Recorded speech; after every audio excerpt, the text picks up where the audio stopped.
Good morning, dear student. Yesterday we started our lesson number 4 of geography, and we seen yesterday the composition of the atmosphere, meaning of atmosphere, and the different gases which are present in the atmosphere. That page number 20 and 21 we learned yesterday. Now we are moving on the page number 22, so that you have to take out the page number 22 of your geography workbook and pay attention towards today's explanation. Structure of the atmosphere. Structure, what is the meaning of structure? Structure means क्या होता है? एक जो particular ढांचा होता है, that we call the structure. तो और atmosphere structure is also divided into 5 layers, that is the troposphere, stratosphere, mesosphere and thermosphere and exosphere. So our atmosphere is divided into 5 layers starting from the earth surface. So first layer is there, the troposphere. Troposphere is the most important layer of the atmosphere. Its average height is given here, see, from 0 to 13 is there. Actually 10 is given here, but near about the 13 kilometer we found the troposphere part. Means troposphere, atmosphere upon the earth. Then the air we breathe exists here. Means this part in the troposphere we can breathe. That troposphere part जो है वहाँ पे oxygen level good quantity में होती है and we can inhale here. तो almost all the weather phenomena like the rainfall, fog, hail storm and occur in this layer. Means जो भी फिनोमिना एक्टिविटीज़ होती है, जैसे कि जो क्लाउड्स है, देन फॉग है, हिल स्टॉर्म है, ये सब कुछ एक्टिविटी ये जो ट्रोपोस्फियर है इस पार्ट में अर्थ के होती है. Then stratosphere. Above the troposphere lies the stratosphere. जो ट्रोपोस्फियर है, ट्रोपोस्फियर के ऊपर क्या है? स्ट्रेटोस्फियर है. बट इन दोनों के मिडल में ट्रोपोपॉज है. ये जो ट्रोपोपॉज पोर्शन है ये बहुत छोटा सा डॉटेड लाइन से दिखाया गया है. बहुत कम लोगों को पता रहता है ट्रोपोपॉज कहाँ पे है. तो ट्रोपोपॉज जो है वो स्ट्रेटोस्फियर एंड ट्रोपोस्फियर के मिडल का जो पोर्शन होता है उसको बोलते हैं ट्रोपोपॉज. तो see that stratosphere is extend up to a height of 50 kilometer. Till 50 kilometer we found the stratosphere. This layer is almost free from the clouds and associates weather phenomena, making condition most ideal for flying aeroplane. Means ये जो stratosphere का part है, इस part में ना हमें clouds found होते हैं, ना यहाँ पे रेनफॉल होता है, नो हिल स्टॉर्म होती है. सो that in clear atmosphere, means clear atmosphere यहाँ पे रहता है. सो दैट एरोप्लेन जो है ये यहाँ पे क्या होते हैं? इजीली फ्लाई होते हैं. Then so that in the aeroplane ना we needed that oxygen cylinder, because oxygen जो लेवल होती है वो उस स्फीयर में क्या हो जाती है?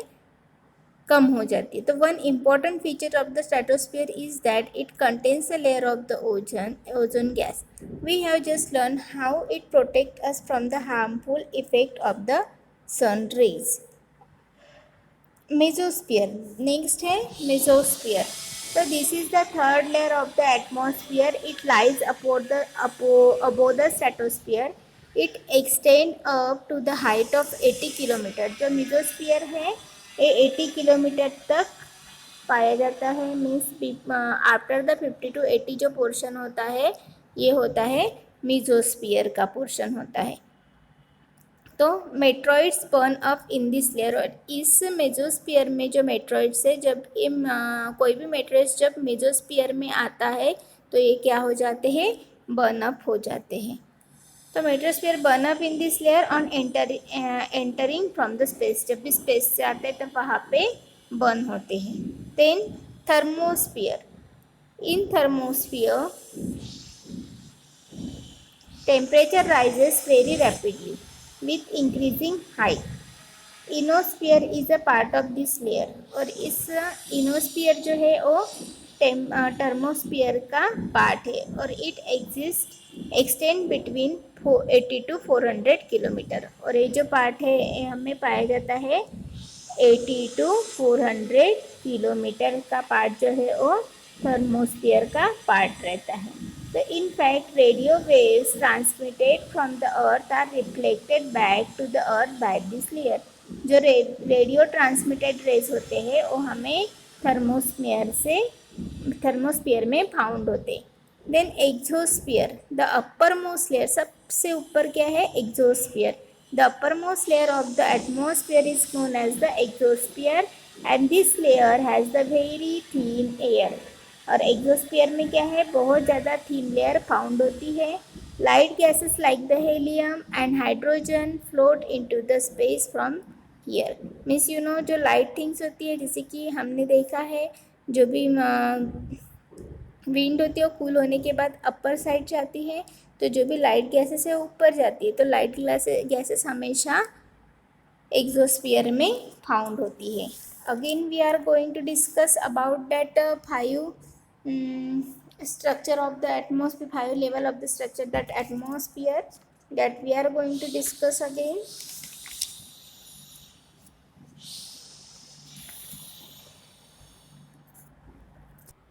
First is there the stratosphere. Stratosphere lies above the troposphere and extend up to the height of 50 kilometer. Wait. First we are going to see about the troposphere. We not seen here the troposphere. Troposphere is the important layer of the atmosphere. Its average height is 13 kilometer. Troposphere सबसे important layer है और इसकी average height है 13 kilometre. It is 8 kilometre on the poles and 18 kilometre on the equator. The air living beings breathe exist here. जो भी living beings है वो हमें ट्रोपोस्फियर में फाउंड होते हैं.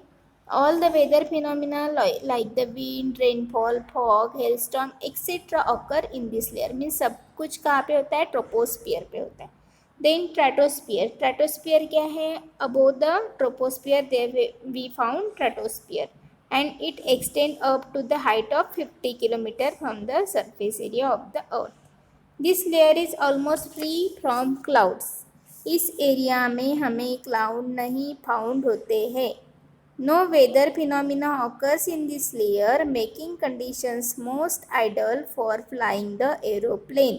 So यहाँ पे कोई भी वेदरिक फिनोमिना नहीं फाउंड होते, क्लाउड्स नहीं होते, रेन नहीं होते. तो यहाँ पे जो क्लियर एटमॉस्फेयर होता है सो दैट जो एरोप्लेन से यहाँ पे अच्छे से फ्लाई कर सकते हैं. मीन्स एरोप्लेन कौन से स्पीयर से जाते हैं तो ट्रोपोस्फियर से. That is very important.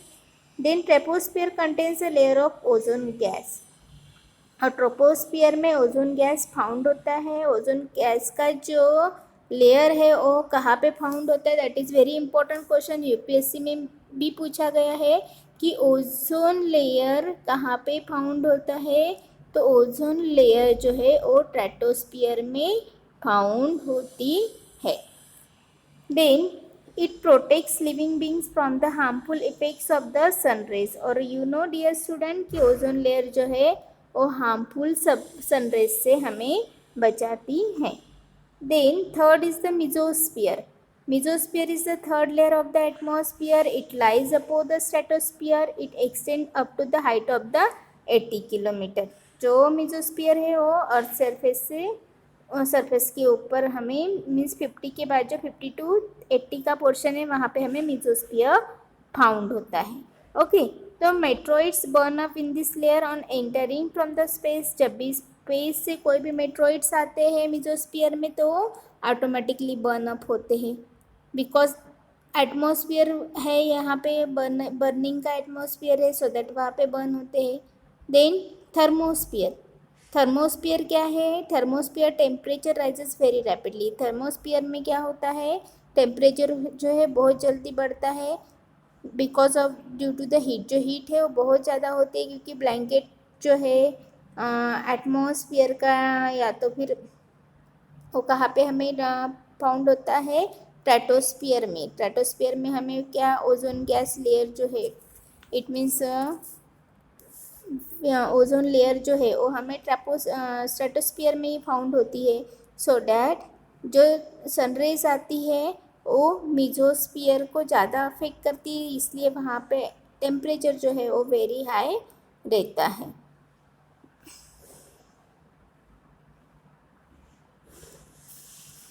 Then ionosphere is the part of this air. और एक पार्ट है थर्मोस्फियर का, वो है इनोस्फियर. तो it extend between the 80 and 400 kilometre. This layer help in radio transmission, और इस वजह से रेडियो के ट्रांसमिशन होते हैं. Then which is the uppermost layer of the atmosphere. सबसे ऊपर वाली लेयर कौन सी है, तो exosphere. The uppermost layer of the atmosphere is known as the exosphere. This layer has a very thin air and light gases like the helium and hydrogen float into the space from the here. Okay, तो exosphere में जो है और कोई भी अगर जाता है तो वहाँ पे फ्लोट होने लगता है, क्योंकि कोई भी एटमॉस्फेयर वहाँ पे नहीं फाउंड होता है. ओके, तो that are your 5 layers of the atmosphere. Got it? You have to read it again and read करके आपको समझना है. इफ़ एनी प्रॉब्लम तो I will explain again. Okay, thank you.